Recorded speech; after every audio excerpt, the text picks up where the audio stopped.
Vous voulez transformer votre Raspberry Pi en console de jeux rétro? Ben écoutez, la vidéo va être pour ça.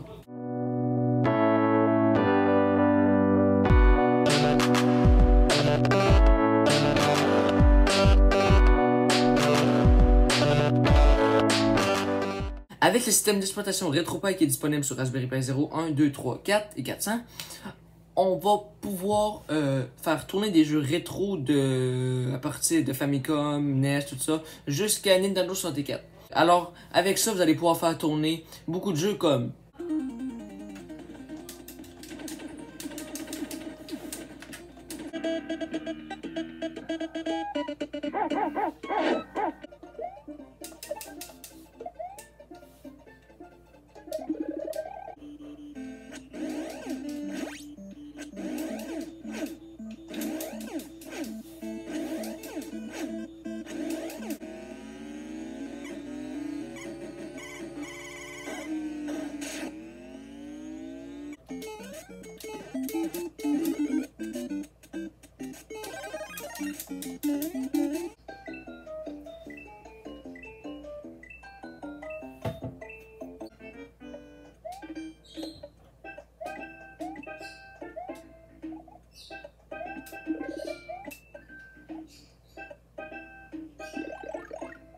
je vais pas vous laisser seul sans vous dire comment installer le logiciel qui permet de faire tourner les jeux sur un Raspberry Pi.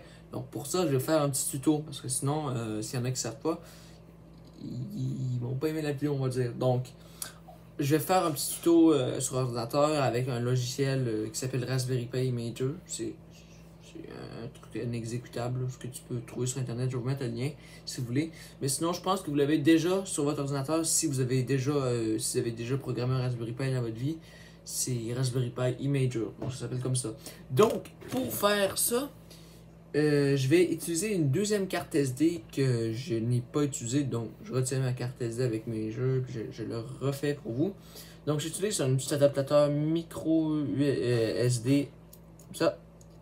Foutez la carte SD dedans à USB. Donc, on le plug dans l'ordinateur et je vais vous montrer comment le faire. Alors, on va utiliser ce logiciel ici qui s'appelle Raspberry Pi Imager. Donc, moi, pour le coup, je vais formater ma... non, je ne vais pas formater ma carte. Donc, une fois dans le logiciel, vous allez pouvoir aller cliquer sur Choose OS et prendre Émulation and Game OS. Et moi, je vous conseille de prendre RetroPie parce que j'ai mes habitudes avec RetroPie. Si vous avez un Raspberry Pi 1, 0, vous allez prendre 0. Si vous avez un Raspberry Pi 2, 3, prenez le 2, 3. Si vous avez un Raspberry Pi 4 ou 400, prenez le 400. Pour mon cas, moi, j'ai un Raspberry Pi 3. Donc, ça va être Raspberry Pi 3, 2. On peut cliquer dessus.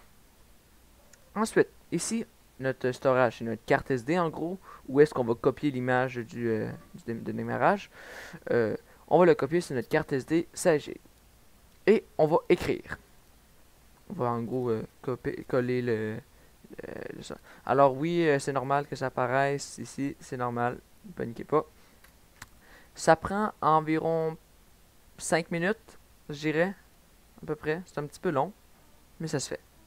Alors, maintenant, on est rendu à l'étape de la vérification pour voir si l'image, toutes les données, tous les trucs ont bien été copiés dans votre carte SD, en gros. Donc, voilà. Donc, ça prend aussi un peu de temps, mais c'est beaucoup moins durant que... Bref, c'est plus court que votre... Bref, voilà.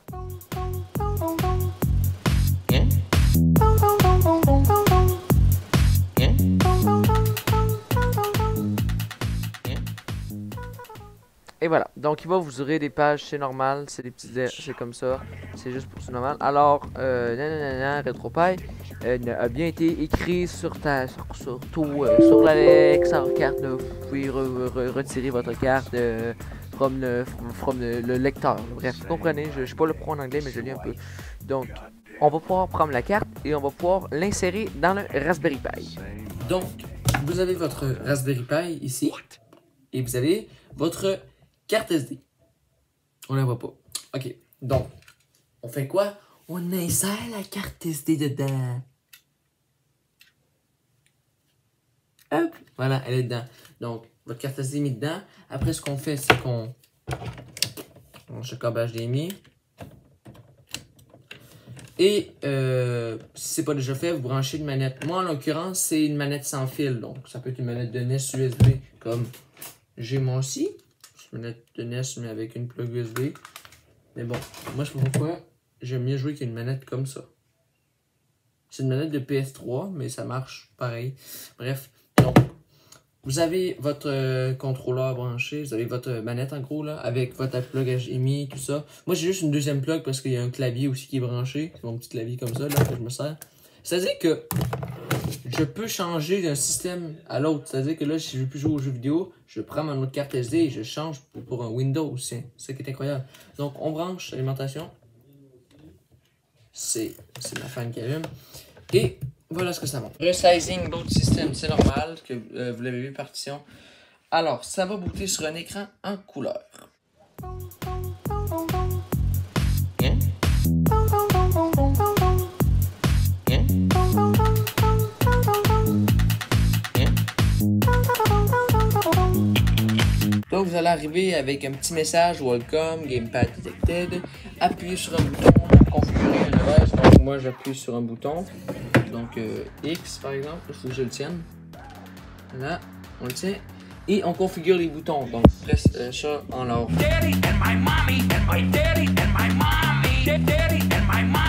Stop. Yeah. There's some big men in the house.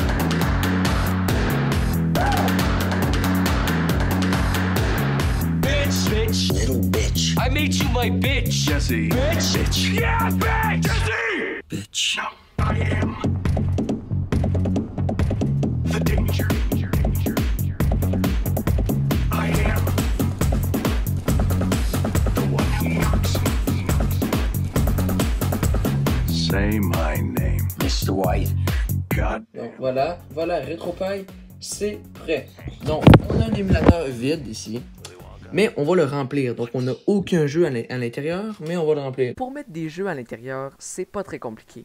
Alors, vous allez avoir besoin d'une clé USB. Peu importe s'il y a des affaires dessus sur votre clé USB, ce n'est pas grave. Vous allez rien perdre. Pas même s'il y a des choses dessus, ça change rien. Alors, vous allez créer un dossier qui s'appelle RetroPie. Donc, RetroPie en minuscule. Vous allez appeler comme ça. Et une fois votre dossier créé, vous pouvez immédiatement débrancher votre clé USB. Et pour quoi faire après? Pour la mettre dans votre Raspberry Pi. Là, on a notre clé USB. Vous allez prendre votre clé USB, vous allez retirer votre ordinateur et vous allez la mettre dans votre Raspberry Pi. C'est juste aussi simple que ça. Ça paraît un petit peu con de la mettre dans votre ordinateur, taper, créer un dossier RetroPie, la mettre dans votre Raspberry Pi, mais c'est bel et bien ça qu'il faut faire. Donc, vous l'avez mis dans votre Raspberry Pi, allumé bien sûr.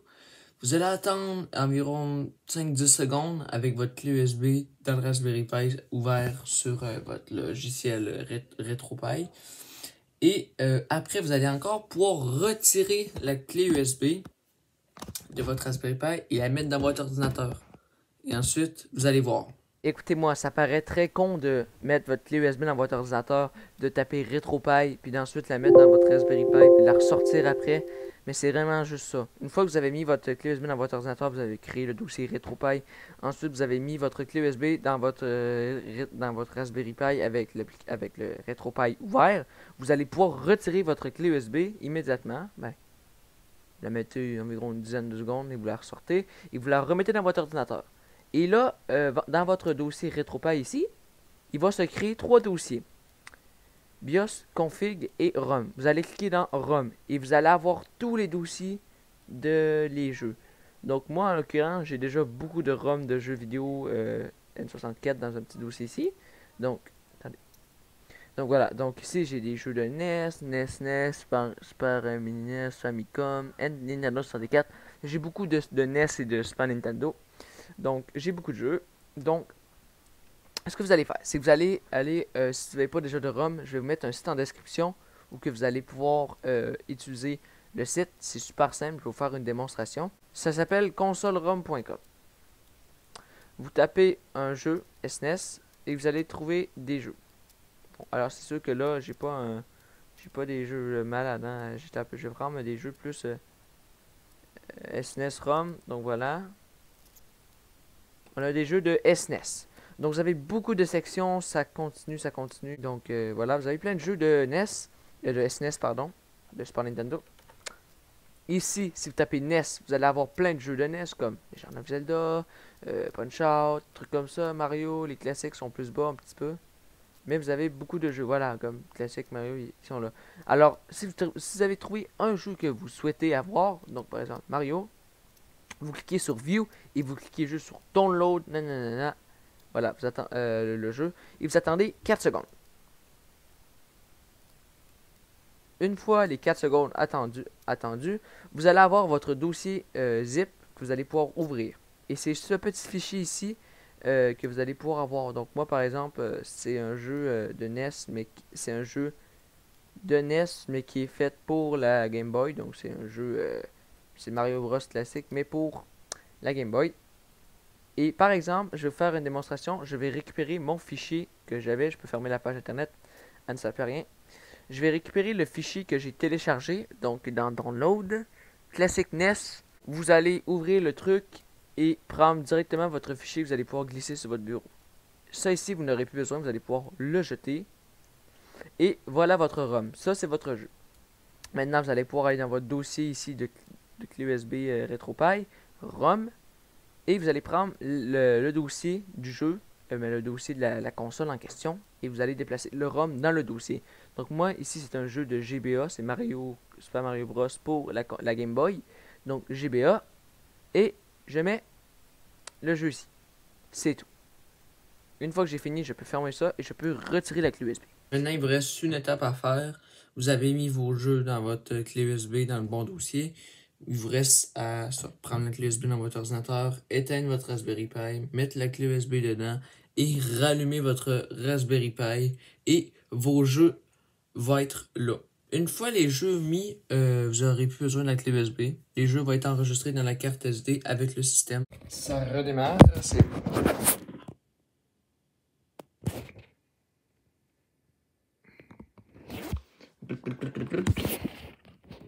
Votre Raspberry Pi est démarré, vous allez avoir cette petite interface-là, normale, avec votre clé USB et votre manette, tout ça sans fil. Donc moi, par exemple, c'est celle-là ici. Hein? Donc, ça load. Et on arrive. Et voilà, vous voyez qu'on a un jeu de Game Boy Advance qui est disponible. Donc, on va cliquer dessus, on va voir s'il se lance. Classic Mario NES.